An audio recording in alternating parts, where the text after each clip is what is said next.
नमस्कार, next eyes Hindi के HOD अंक में आपका स्वागत है। आइए चर्चा करते हैं आज की पहली न्यूज के ऊपर। इस न्यूज को द हिंदू ने कवर किया था और ये गवर्नेंस सेक्शन की न्यूज है जो जीएस पेपर 2 के अंतर्गत शामिल होगी। न्यूज ये है कि south will not lose Lok Sabha seat on delimitation says Amit Shah. केंद्रीय गृह मंत्री अमित शाह ने तमिलनाडु के मुख्यमंत्री एम.के. स्टालिन की चिंताओं को एड्रेस करते हुए आश्वासन दिया कि परिसीमन की प्रक्रिया में तमिलनाडु समेत दक्षिण राज्यों की लोकसभा सीटें कम नहीं की जाएंगी, इसलिए चिंता मत करिए। अगर बात करें, देखिए परिसीमन चर्चा में था पिछली बार भी। यूपीएससी 2024 के प्रीलिम्स में क्वेश्चन पूछा था, उसको आगे दिखाएंगे हम आपको, और आगे भी इम्पोर्टेंट है ये, तो इसको समझ लेते हैं। देखिए परिसीमन के अगर अर्थ की बात करें, परिसीमन का अर्थ होता है लोकसभा और विधानसभाओं के लिए प्रत्येक राज्य में सीटों की संख्या और प्रादेशिक निर्वाचन क्षेत्रों की बाउंड्री यानी सीमाएं तय करने की प्रक्रिया है।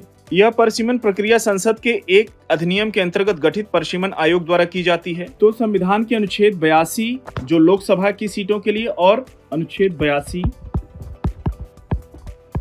लोकसभा के लिए और अनुच्छेद 170 राज्य विधानसभाओं के लिए में प्रावधान किया गया है कि लोकसभा और राज्य विधानसभाओं में सीटों की संख्या और साथ ही प्रादेशिक निर्वाचन क्षेत्रों में इसके विभाजन को प्रत्येक जनगणना के बाद पुनः से रीएडजस्ट यानी समायोजित किया जाएगा। इसमें यह भी प्रावधान है कि जब तक वर्ष 2026 के बाद की गई प्रथम जनगणना के सुसंगत आंकड़े प्रकाशित नहीं हो जाते, तब तक इनको पुनः रीएडजस्ट करना आवश्यक नहीं होगा। और वर्ष 1971 की जनगणना के आधार पर राज्यों को लोकसभा में सीटों का अलॉटमेंट यानी आवंटन और वर्ष 2001 की जनगणना के आधार पर प्रत्येक राज्य को प्रादेशिक यानी स्टेट इलेक्शन क्षेत्रों को विभाजित करना है। 1971 की जनगणना तो हो गई लोकसभा सीटों के लिए, और 2001 की जनगणना राज्य विधानसभाओं के लिए विभाजित करना है, जैसा कि इस अनुच्छेद में ये अनुच्छेद 82 और 170 में बात की है। और बात करें कि अगर परिसीमन आयोग का ऑर्डर का क्या स्तर होता है, तो देखिए परिसीमन आयोग के ऑर्डर विधि के समान यानी लॉ के समान शक्ति रखते हैं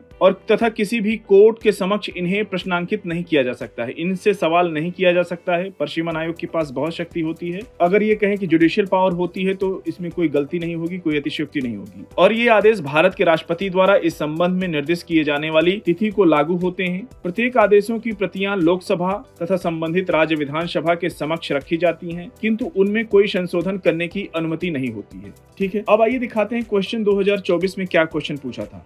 2024 में ए सीरीज का क्वेश्चन नंबर 71 था। क्वेश्चन ये था कि दिसंबर 2023 तक भारत सरकार द्वारा कितने परिसीमन आयोग गठित किए गए हैं। क्वेश्चन आसान था, फैक्चुअल था। कृपया इस प्रश्न का उत्तर आप लोग कमेंट बॉक्स में देने का प्रयास कीजिए। अगली न्यूज की ओर बढ़ेंगे। अगली न्यूज पर बढ़ने से पहले पिछले अंक में दिए गए क्वेश्चन के ऊपर आइए चर्चा कर लेते हैं। देखिए पिछले अंक में क्वेश्चन पूछा था सेल्फ हेल्प ग्रुप के ऊपर। अगर इस क्वेश्चन की बात करें तो 3 स्टेटमेंट दिए गए हैं। पहले स्टेटमेंट पूछा गया था स्वयं सहायता समूह यानी सेल्फ हेल्प ग्रुप कार्यक्रम मूलतः भारतीय स्टेट बैंक द्वारा वित्तीय रूप से वंचितों को लघु ऋण प्रदान कर प्रारंभ किया गया था। तो ये देखिए कथन सही नहीं है। क्यों सही नहीं है? क्योंकि स्टेट बैंक के द्वारा नहीं शुरू किया गया था। ये वर्ष 1970 में अहमदाबाद में सेवा संस्थान, सेवा का फुल फॉर्म है सेल्फ एम्प्लॉयड वुमेन्स एसोसिएशन की संस्थापक सदस्य इलाबेन भट्ट महिलाएं और सूक्ष्म वित्त की एक अवधारणा विकसित की थी। और वर्ष 1991-92 में अगर बात करें इसमें और डेवलपमेंट देखने को मिला 91, 90, 92, 91-92 नाबार्ड ने स्वयं सहायता समूहों को बड़े पैमाने पर बढ़ावा देना शुरू किया और इसे एसएचजी यानी सेल्फ हेल्प आंदोलन के लिए वास्तविक प्रस्थान बिंदु माना जाता है। और वर्ष 1993 में आरबीआई ने सेल्फ हेल्प ग्रुप को बैंकों में बचत खाते खोलने की भी अनुमति दी है कि आप सेविंग अकाउंट अपना खोल सकते हैं। सेल्फ हेल्प ग्रुप और बैंकिंग सेवाओं का लाभ उठाने की सुविधा इस आंदोलन को बढ़ावा देने में अत्यधिक योगदान दिया है। तो इसलिए दूसरे कथन के ऊपर बात करें तो किसी एसएचजी में समूह के सभी सदस्य उस ऋण के लिए उत्तरदायित्व लेते हैं जो ऋण कोई अकेला सदस्य लेता है। तो बिल्कुल सही कथन है, क्योंकि एक सेल्फ हेल्प ग्रुप में व्यक्तिगत सदस्य द्वारा लिए गए लोन के लिए सभी सदस्य सामूहिक रूप से अकाउंटेबल होते हैं, जिम्मेदार होते हैं, उत्तरदायी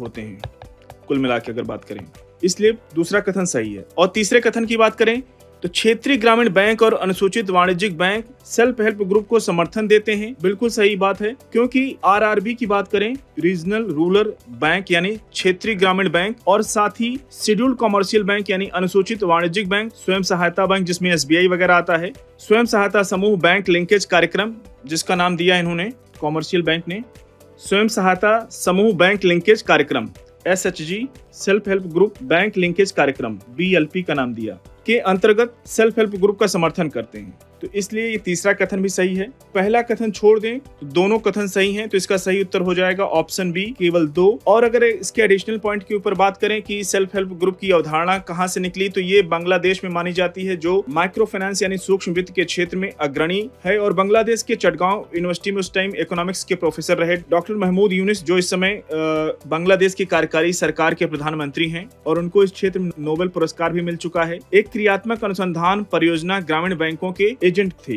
वहां से शुरुआत मानी जाती है। अगली न्यूज की ओर बढ़ेंगे। इस न्यूज को द हिंदू ने कवर किया था और ये वुमेन एम्पावरमेंट यानी महिला सशक्तिकरण सेक्शन की न्यूज है, जो जीएस पेपर 1 के अंतर्गत शामिल होगी। न्यूज ये है कि a leap backward for maternity entitlements, PMMBY और एनएफएसए 2013 पर्याप्त मातृत्व लाभ प्रदान करने में विफल रहे हैं और वर्ष 2023-24 में कवरेज घटकर केवल 9% रह गया है। ये चिंताजनक स्थिति है, क्योंकि जिस उद्देश्य के साथ शुरू किया गया था पीएमएमबीवाई, अगर इसकी बात करें तो प्रधानमंत्री मातृ वंदना योजना, इस योजना के जरिए गर्भवती और स्तनपान कराने वाली महिलाओं के लिए वित्तीय सहायता देना था। और पीएमएमबीवाई यानी प्रधानमंत्री मातृ वंदना योजना को एनएफएसए यानी नेशनल फूड सिक्योरिटी एक्ट 2013 का था, उसकी सेक्शन 4 के प्रावधान के अनुसार लागू किया गया, जो गर्भवती एवं स्तनपान कराने वाली महिलाओं को पहले बच्चे के लिए डीबीटी यानी डायरेक्ट बेनिफिट ट्रांसफर या कह लें प्रत्यक्ष लाभ हस्तांतरण मोड में लाभार्थी यानी जो लाभार्थी महिला होगी उसके अकाउंट में, चाहे उसका अकाउंट बैंक में हो या पोस्ट ऑफिस में अकाउंट हो, उसके अकाउंट में सीधा 5,000 रुपए ट्रांसफर करना होता था। लेकिन ये योजना अब ढीली पड़ रही, कहीं न कहीं केंद्र सरकार की निष्क्रियता इसमें दिखाई दे रही है। और अगर अगले बिंदु की बात करें तो बढ़ती लागतों के बावजूद केंद्र सरकार ने सहायता कम कर दी है, जबकि तमिलनाडु और ओडिशा जैसे राज्य बेहतर बेनिफिट प्रदान कर रहे हैं अपने राज्य में। वैसे भी साउथ के राज्य अच्छा करते हैं हेल्थ के सेक्टर में। अपने इच्छित लक्ष्यों को पूरा करने के लिए कार्यक्रम में तत्काल सुधार की आवश्यकता है। अगर बात करें इसके इच्छित लक्ष्य की, जैसा कि हम लोग SDG टारगेट पढ़ते रहते हैं, सस्टेनेबल डेवलपमेंट गोल यानी सतत विकास लक्ष्य। अगर बात करें इच्छित लक्ष्य की तो भारत 2030 तक MMR यानी मैटरनल मोर्टेलिटी रेट यानी मातृ मृत्यु दर को 70 प्रति 1 लाख जन्म के साथ लाना है वर्ष 2030 तक। प्रति 1 लाख जीवित जन्म के सतत विकास लक्ष्यों को प्राप्त करने का लक्ष्य रखा गया है। मतलब कुल बात करें अगर तो 1 लाख महिलाओं में से केवल 70 महिलाओं की ही मृत्यु होनी चाहिए, इससे अधिक नहीं होनी चाहिए। ये लक्ष्य रखा गया है 2030 तक। इसलिए ये योजना बहुत इंपॉर्टेंट न्यूज है और नजर बना के रखिएगा। आने वाले टाइम में और अपडेशन देखने को मिलेगा तो इसकी डिटेल में और चर्चा करेंगे। अगली न्यूज की ओर बढ़ेंगे। इस न्यूज को द हिंदू ने कवर किया था और ये गवर्नेंस सेक्शन की न्यूज है, जो जीएस पेपर 2 के अंतर्गत शामिल होगी। न्यूज ये है कि why are PWDs worried about DPDP rules। विकलांगता अधिकार कार्यकर्ता digital personal data protection act 2023 की धारा 9(1) में संशोधन करने पर जोर दे रहे हैं, जिसके अंतर्गत दिव्यांगों के डेटा को प्रोसेसिंग करने के लिए कानूनी अभिभावकों की सहमति की आवश्यकता होती है। और जो क्रिटिसाइज कर रहे हैं, जो आलोचक हैं, उनका तर्क है कि ये दिव्यांगों की ऑटोनॉमी यानी स्वायत्तता को कमजोर करता है और संरक्षता कानून की गलत व्याख्या भी करता है, विशेष करके UNCRPD के साथ टकराव में। अगली न्यूज की ओर बढ़ेंगे। इस न्यूज को द हिंदू ने कवर किया था और ये गवर्नेंस सेक्शन की न्यूज है, जो जीएस पेपर 2 के अंतर्गत शामिल होगी। न्यूज ये है कि panel seeks penalty to end proxy rule by male kin of women panchayat leaders. एक सरकारी सलाहकार समिति ने PRI यानी पंचायती राज इंस्टीट्यूशन में पुरुष रिश्तेदारों द्वारा छद्म लीडरशिप को यानी मॉक लीडरशिप को एड्रेस करने के लिए एग्जाम्पलरी पेनल्टी यानी अनुकरणीय दंड की सिफारिश की है कि एक एग्जाम्पलरी पेनल्टी इनको मिलनी चाहिए, ताकि इस तरह की जो प्रैक्टिस की जा रही है, महिलाओं को लीडरशिप मिलना चाहिए पंचायतों में, वो पुरुष नहीं दे रहे हैं। अगर जब उनको दंड मिलेगा तो शायद ये इस दिशा में महिलाओं को आगे बढ़ाएं। और इस समिति ने केरल स्टाइल जेंडर कोटा यानी जो केरल का जेंडर कोटा है उसमें हेल्पलाइन, निगरानी समितियों और मुखबिर पुरस्कार, जो मुखबिर बनकर के फोन करते हैं कि यहाँ पे महिला नेतृत्व को आगे नहीं बढ़ावा दिया जा रहा है, पुरुष पति बनके, प्रधान को पुरुष पति कहा जाता है, वही ग्राम प्रधान की भूमिका को निर्वहन कर रहे हैं। तो केरल ने इस स्टाइल में काफी डेवलपमेंट किया है, वहां मुखबिर को भी पुरस्कार देती है केरल सरकार। ये इससे क्या है, काफी समाधान निकल के आया है और इस समाधान को स्टैंडर्ड माना जा रहा है। इस जैसे समाधान को प्रस्तावित किया गया है। अगली न्यूज की ओर बढ़ेंगे। इस न्यूज को इंडियन एक्सप्रेस ने कवर किया था और ये एनवायरमेंट सेक्शन की न्यूज है, जो जीएस पेपर 3 के अंतर्गत शामिल होगी। न्यूज ये कि व्हाई घड़ियाल are endangered, how Madhya Pradesh has led conservation efforts।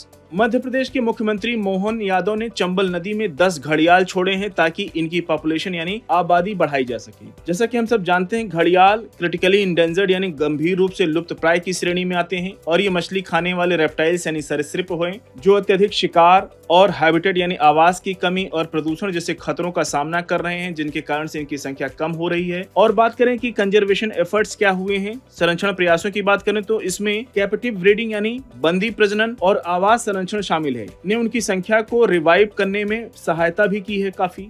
तो इसलिए इस प्रयास को सराहा जा रहा है। तो कुल मिला के ये अच्छी न्यूज है, इंपॉर्टेंट न्यूज है आपकी यूपीएससी के पॉइंट ऑफ व्यू से। साथियों, आज के HOD अंक को यहीं पर समाप्त करते हैं। मिलते हैं नेक्स्ट अंक में कुछ और इंपॉर्टेंट न्यूज के साथ। तब तक जुड़े रहे एक्सरसाइज हिंदी के साथ। धन्यवाद।